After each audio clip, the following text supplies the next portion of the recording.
Mutare, Chiwenga and Tagwirei, the power struggle that could break ZANU-PF. Sabina mashoko buda panguwa ine. Chonikonzwa Mutare, changu sikajwiri nopisa ndoba subscribe like on the bell icon. News okusema mdanyira chiti. When ZANU-PF's National People's Conference convenes in Mutare this October, the usual rhetoric of unity, loyalty and economic recovery will fill the air.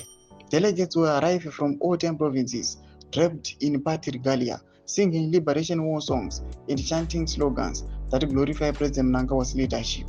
Yet behind the optics of solidarity, the gathering will serve as an inflection point in the most consequential internal power struggle since the 2017 military-assisted ouster of Robert Mugabe. This year's conference has been carefully choreographed to project mnangagwa's unassailable dominance, but the choreography is beginning to fray.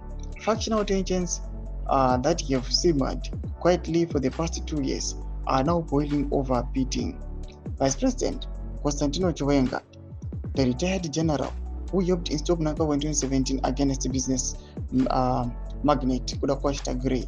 Mnangagwa was a billionaire ally and alleged financier.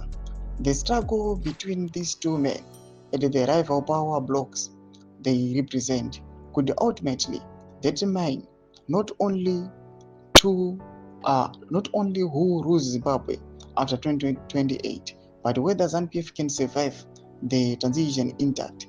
At the heart of the unfolding drama lies the 2030 campaign, a push by Mnangagwa's loyalists to amend the constitution and extend his presidency beyond the current 2-term limit, which expires in 2028.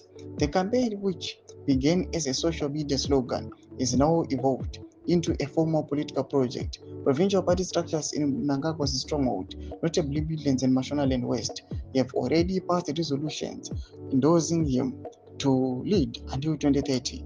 The party's legal affairs department, led by Party CHAMISA, Justice Minister Ziyambi, has been tasked with exploring the legal mechanics of making that happen. Officially, Mnangagwa is neither endorsed nor rejected the campaign.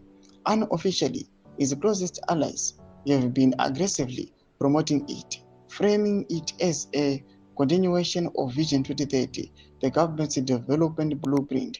The Mutare conference will be the critical test. Can the president translate this wave of provincial endorsements into a national consensus within ZANU-PF, or will the push for a constitutional amendment expose dangerous divisions within the party top ranks? Doma developments are kunkonzi nawo aiwa ye conference iri kudiscusswa pana yazikona kuti aiwa kuchange kusikajwiri nopisa kuri kwakunzi these two factions, faction yapresident masodamzo Mnangagwa iri kurepresentwa naTagwirei pamwe nefaction iri kuopposa the 2030 iri kuleadwa naVP Constantino Chiwenga. Ina comment section mbele mboti za mafunguro enye moti kudai pamusoro pechitiko ichi. So subscribe or like, chat on the bell icon.